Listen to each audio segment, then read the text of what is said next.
Alright, video number 2 for chapter 3. So this will be video number 2 of 3. We're focusing still on the plasma membrane, but now looking at what happens on that plasma membrane.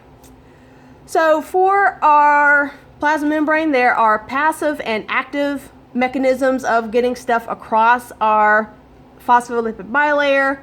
We'll look at diffusion, we'll look at osmolarity and how that affects water, as well as certain membrane proteins that actually work to move stuff across that plasma membrane. So with our plasma membrane, it doesn't just let everything pass through because it does have this lipid bilayer. So stuff that is hydrophobic is a whole lot easier to pass through that membrane. However, stuff that is hydrophilic is going to need help because it just can't cross that lipid bilayer easily.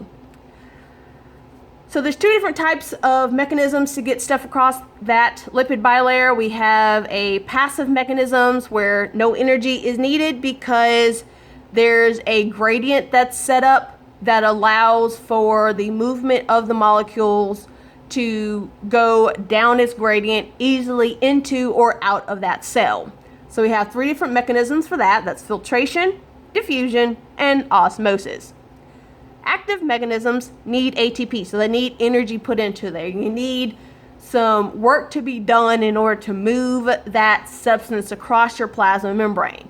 So some type of active transport using a vesicle, which is a transport vehicle that is made up of a phospholipid bilayer, and getting that to merge with your plasma membrane and then release the product. That actually that's work. It needs energy. Okay. A lot of times this is also necessary when you need the ATP for if you're setting up a gradient so that you can have passive transport. So first type of passive transport is filtration. So on this right side we have a capillary. So when the very tiny vessels of your circulatory system where your blood is flowing, the really tiny ones only have one layer of cells, and even then this one layer of cells has little gaps in between it. Well, that's a good thing because it allows for all the nutrients that your blood is carrying to be transported to your tissues and allows for waste to be picked up. So going down your concentration gradient, you'll have all the nutrients that are hanging out in the blood going out.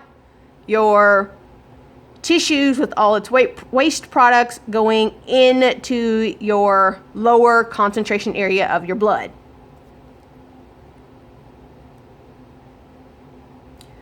So simple diffusion, high concentration to low concentration. So for example, like when you do a drink mix and you put your little squirt in there trying to be, drink more water and drink less pop, soda, juices, a bunch of stuff with sugar in it.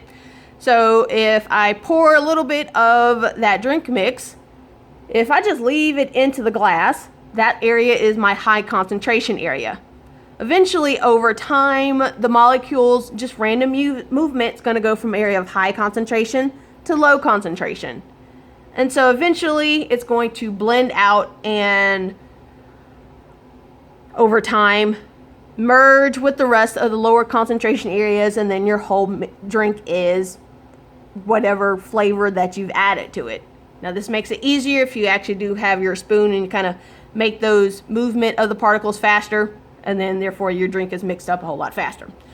Essentially you're going down your concentration gradient, so you're not going to stick with just your high concentration area to of your mixture or whatever it is you're putting in there. Eventually it's going to disperse out through using diffusion.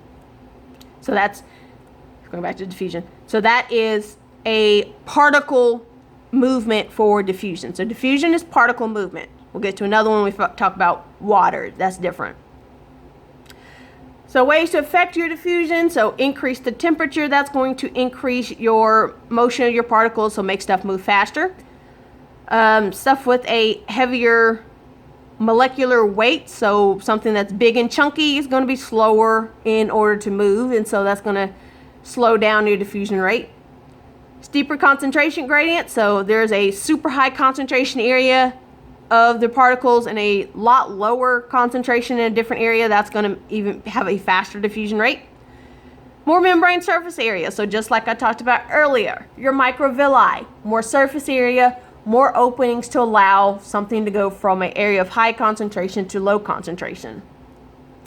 Another one is membrane permeability. So if there's bigger holes, there's more easier way to leave. So let's say if you're at a movie theater and something goes wrong and you need to leave, if there's only one door to get out of, it's going to be slow getting out of there. Versus if there were, let's say there's 2 doors by the stage where your screen is set up. Well, that just makes getting out of your theater a whole lot easier. So just more holes. Or bigger holes. That it helps a whole lot faster too. Okay, so now we're going to focus on the level of particles in a solution and how that affects water movement. So if I look at 1 mole, so your 6.02 times 10 to the 23rd, your Avogadro's number.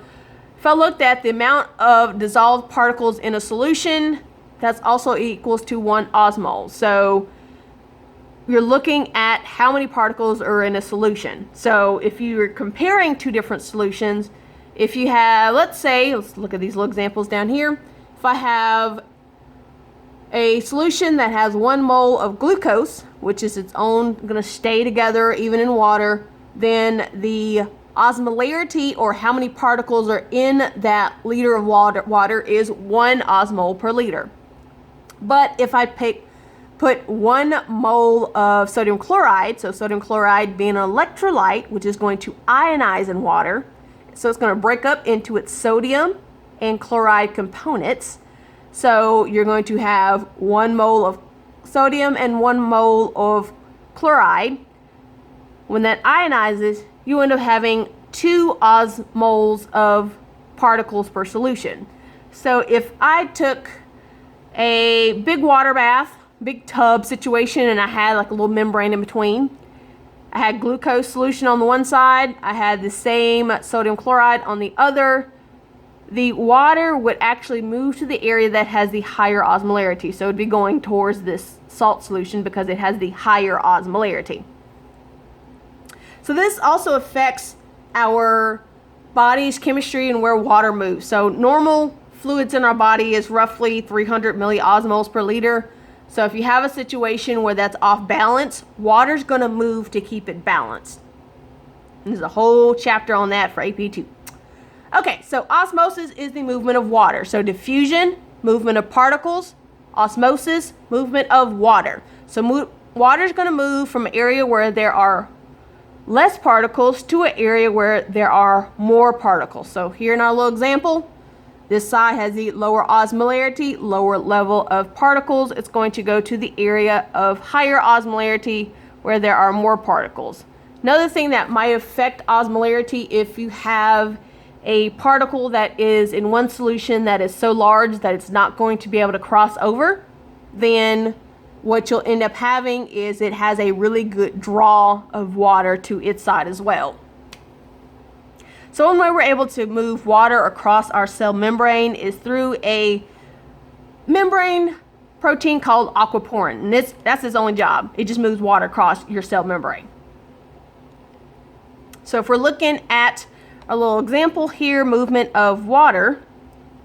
So our water is going to go towards this side. And that's also going to increase the volume in that side because you are moving the water from the area of lower osmolarity to higher osmolarity. So this is the only point where it's opposite of that high to low when it comes to concentration. Okay, so looking at the effect of the osmolarity of a solution, so its tonicity, and how it affects movement of water into and out of a cell. So this is one of the Connect labs that you're going to do on for your Connect homework. Same situation. So we have different solutions and we're comparing them to the inside of the cell. So if we're place this red blood cell into a solution that is hypotonic, so hypo meaning low, meaning that the fluid on the outside of the cell has less particles then on the inside of the cell, water's going to move into the cell because this has the lower osmolarity. If something is isotonic, iso meaning same, then there's no movement of water. There's no difference in the particle amount, so the water's not going to move. This last one is hypertonic. So hyper meaning many, so like a hyperactive child, a lot of activity, a lot of energy. So our solution on the outside of our cell has a whole bunch of particles compared to the inside of the cell. So water's going to move from the area of lower particles to the area of higher particles. And the problem with your blood fluids or just body fluids not being balanced. So in this first case with our hypotonic solution, this would cause the cells to swell up and possibly burst. No effect here. And then for our hypertonic solution, this will cause these cells to shrink and become smaller and have the look of what's called crenated, basically where your cytoskeleton portions of your cell are essentially sticking out because they're still trying to hold the normal structure of the cell, but kind of like a deflated balloon, you've end up shrinking and decreasing the cell size. Moving on to our active transport. So with our active transport, we have primary transport and we also have a secondary active transport. So in primary active transport is where you actually use ATP to set up a concentration gradient. So you're having to, like the little boy with the wagon, you're having to go up the hill to set up the gradient. So examples of this is the calcium pump. So calcium is always being pumped out of our cells in order to keep it from binding to any excess phosphate functional groups that might be hanging out in the cell, because if not, they crystallize and it's what creates your bones. So bones, good. Inside regular cells, bad. Okay, another one that is very common in the cell is our sodium potassium pump, and it sets up a gradient that is used in a ton of stuff. Actually, most of your calorie consumption during the day is to keep this pump going. So make sure you have enough glucose in order to provide the energy necessary for this sodium potassium pump that's always going. So let's focus on that one. The sodium potassium pump sets up a concentration gradient where you have higher levels of sodium on the outside of the cell, higher levels of potassium on the inside of the cell. And the reason for that is partially to help with our membrane polarization. So between the inside and outside of the inside of the cell is slightly more negative charge than the outside of the cell. And the reason why we want that to happen is because it's necessary for, we'll come back, not there.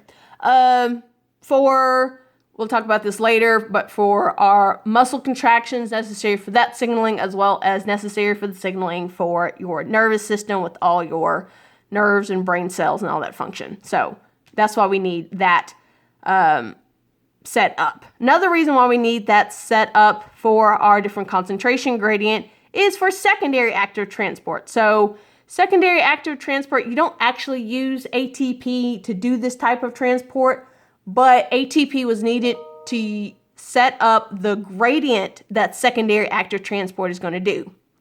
So for example, sodium glucose co-transporter is using up that sodium potassium gradient that's set up in our primary active transport so that you're able to move both glucose and sodium down its concentration gradient. So for example, going back to our small intestines, you've broken down whatever food you've eaten. Now you got to get that glucose to go down its concentration gradient into the cell. I don't know why we just don't have, just glucose transporter and it can just go down its cell gradient, but we have this way it's transported. Oh well, done. I don't know why it is. Probably something with evolution. Maybe it's something beneficial to us. Either way, we're going to use that concentration gradient that is set up with our primary active transport with sodium. So sodium and glucose going to go down its concentration gradient and able to move that across that cell. So for example, in the kidneys where your blood is filtered out, but you want to keep that glucose because the body needs to use the glucose. You want to keep your blood sugar levels normal. So those co-transporters are always working to take that glucose that was filtered out and put it back into your blood cells. So here is kind of a picture simplified version. So we have our primary active transport setting up the gradient. So more sodium on the outside of the cell. And here our secondary active transport bringing both sodium and glucose down their concentration gradient into the cell.